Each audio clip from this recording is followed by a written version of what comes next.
Hey there, folks. If you want to stay updated on stories like this, make sure to follow S News. You can support us by subscribing, liking, and commenting. We really appreciate it, and it helps us bring you more in-depth coverage. Was this an accident, a show of force, or a trial run before a much bigger conflict? Why did Iran take such a bold step, and how will the United States respond? The Gulf of Oman has become a mirror reflecting the growing tension across the Middle East. Nothing happens here by chance. On July 22nd, something occurred that many are already calling the most dramatic incident in recent months. According to Tehran, an Iranian military helicopter intercepted the U.S. Navy destroyer USS Fitzgerald as it approached a disputed area.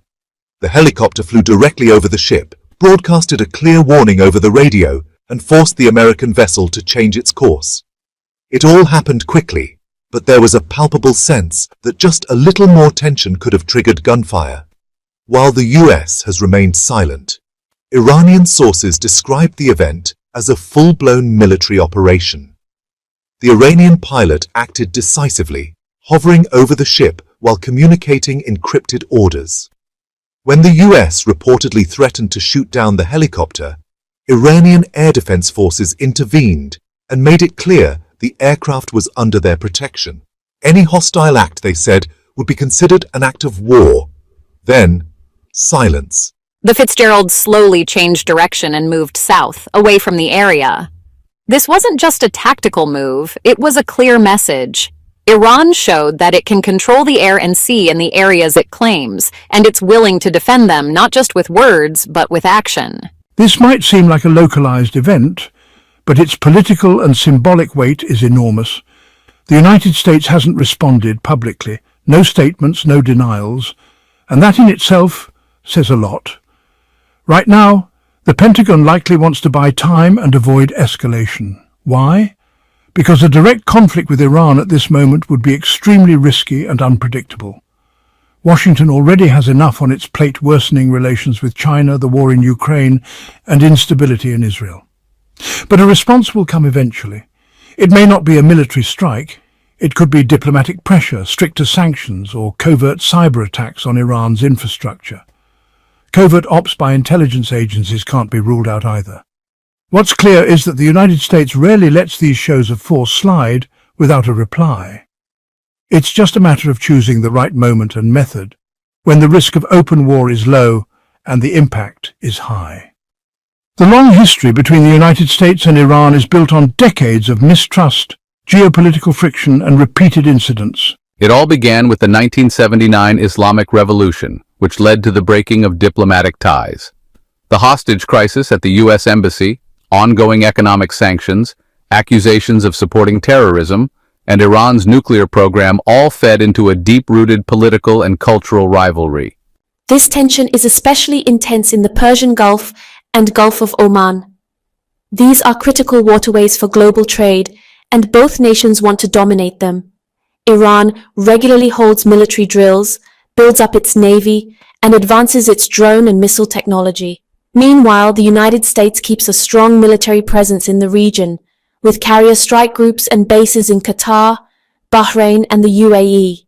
In such a tight and sensitive zone, even a ship or plane approaching can feel like a chess move, one with dangerously high stakes. The Gulf of Oman is one of the most strategically fragile places on Earth. Around 30% of the world's oil supply passes through here, so any conflict, even a short one, could spike prices and trigger a regional economic crisis. The Fitzgerald incident isn't isolated. It's part of a much bigger picture. Even a helicopter flyover can become an international scandal. And while both sides are trying to restrain themselves, tensions are clearly rising. Iran appears ready to take bolder steps than it has in the past, and the U.S., true to form, is building influence while waiting for the right moment. This isn't just about military posturing, it reflects a much deeper issue. Two old rivals, each convinced they're in the right, are now using ships and helicopters as tools of diplomacy. The language of threats has replaced dialogue. This latest incident happened in a narrow sea passage, where any sudden move could have caused a deadly mistake. Both crews were operating under tense conditions, where even a tiny misunderstanding could have led to disaster. When everyone's on high alert and ready to pull the trigger, fate can be decided in a split second. That no shots were fired is frankly pure luck. Oddly, this took place at a time when the world's attention was focused on other hotspots, Ukraine, Taiwan. If not for the impact it had, this event might have gone unnoticed. But it represents something crucial. Regional powers are becoming bolder in challenging global powers, and Iran is one of the few doing so openly and confidently. It's worth noting that the U.S. presence in the region is viewed very differently depending on who you ask. For some of America's allies, it's a source of security, but to Tehran and its supporters, it's seen as a direct threat. U.S. naval patrols often get close to areas Iran sees as strategically vital. That's where things get tense. One side insists it's international waters, the other says it's a violation of sovereignty. This incident isn't unique. Tense encounters like this happen all the time, but now they feel especially serious because the whole region is already on edge. Iranian personnel have been killed, infrastructure has been hit, cyber attacks and sabotage have become routine. All this builds the sense that a much larger conflict could break out at any moment. A single local incident could render previous agreements meaningless. And while the politicians remain silent, the militaries are speaking through action. Iran's response was swift, coordinated, and sharp helicopter overhead, air defense on alert, a destroyer backing off. This wasn't random, it was clearly planned in advance. That means similar actions might happen again, especially if the U.S. continues operating near Iran's maritime borders. So the question now is, how far is each side willing to go? And keep in mind, power plays are never one-sided. The U.S. is surely analyzing the situation and preparing its next move. That could mean more ships, joint drills with regional allies, or other steps designed not just to show presence, but to reshape the balance of power. The real question is whether that balance can stop the situation from spiraling into a bigger crisis. U.S.-Iran relations have long been a vicious cycle. Each new flare-up only deepens the mistrust. Attempts to negotiate fall apart from lack of trust, and any compromise is seen as weakness. That's why even a relatively minor incident like this carries weight. It shows just how fragile the whole situation really is. Iran, on the other hand, uses these moments to show its people that it's standing firm. The government wants to prove it can defend national interests, even against a superpower like the US. These displays matter both abroad and at home, building national confidence and rallying public support. Meanwhile, international observers are watching the Gulf of Oman closely. On the surface, the water may seem calm, but beneath it, decades of distrust and competition are boiling. Despite constant calls to de-escalate, the reality remains. One wrong move, and the next flash won't be a warning shot, it'll be the real thing. This all started suddenly and escalated quickly. In fact, the scale of Iran's action led some experts to call it the biggest military operation against US forces in the region in decades. Iran didn't just respond. It showed that it could strike at the very core of American military presence in the Middle East. In the dark early hours before dawn, flashes of light lit up the Gulf, taking even those who expected escalation by surprise. No one thought it would be so bold, so coordinated, and so deliberate. The operation, reportedly called Operation Skin of Victory, was clearly pre-planned, down to the smallest detail.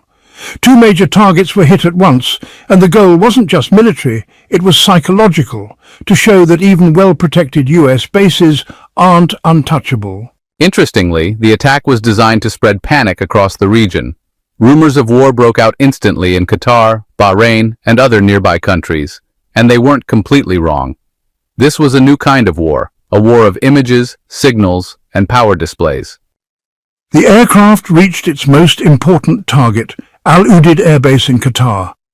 The heart of the United States military presence in the Middle East. This isn't just any airport, it's a command hub where nearly all American military operations in the region are coordinated. The base houses a massive command center, advanced communications equipment, hangars for strategic aircraft, and huge stockpiles of ammunition and fuel. Then suddenly, flames lit up the horizon. Residents in Doha reported hearing explosions even from the farthest parts of the city. For a moment, it felt like the city was in shock. The streets were empty. People watched from their windows, confused and anxious, waiting for what might come next. While many in Washington were expecting a routine day, The situation unfolding in the Gulf threatened to pull the entire region into a new phase of confrontation. Around the same time, another strike hit the al-Asad Air Base in Iraq, known since the United States occupation and considered the second most important American military site in the area. Videos quickly spread on social media showing large fires and smoke rising into the sky from nearby villages. So how did Iran manage to pull off this kind of strike without serious interference? That's where one of the most interesting details comes in. According to United States sources, Iran used a mix of short and medium-range ballistic missiles, including upgraded Shahab and Fateh systems. These missiles are highly accurate thanks to satellite and inertial guidance systems. Their warheads are specifically designed to penetrate fortified targets. CNN reported around 10 missiles were launched, but some estimates suggest the number was closer to 15, fired in multiple waves. The first wave hit air defense systems and command centers. The second wave targeted hangars and storage facilities. Here's a key point. Iran carried out the entire operation in a tightly coordinated manner. The strikes were launched from multiple sites, ranging from Iran's western provinces to its southern coast. This disrupted United States early warning systems and delayed their ability to assess the scale of the attack in those first critical minutes. What's more, it later emerged that two Qatari traders had warned authorities in Doha in advance about the coming strike. This unexpected diplomatic gesture allowed Qatar to evacuate personnel from al-Udeid and reduce casualties. But the message was clear. Next time, there might not be a warning at all. According to official reports, Qatar's air defense systems managed to intercept some of the missiles, but not all. Several made it through. Explosions were heard near the base, and eyewitnesses said the fires could be seen from dozens of kilometers away. One of the most striking parts of this attack was how precisely the Iranian missiles hit their targets. In the first minutes after impact, complete chaos broke out inside the base's command center.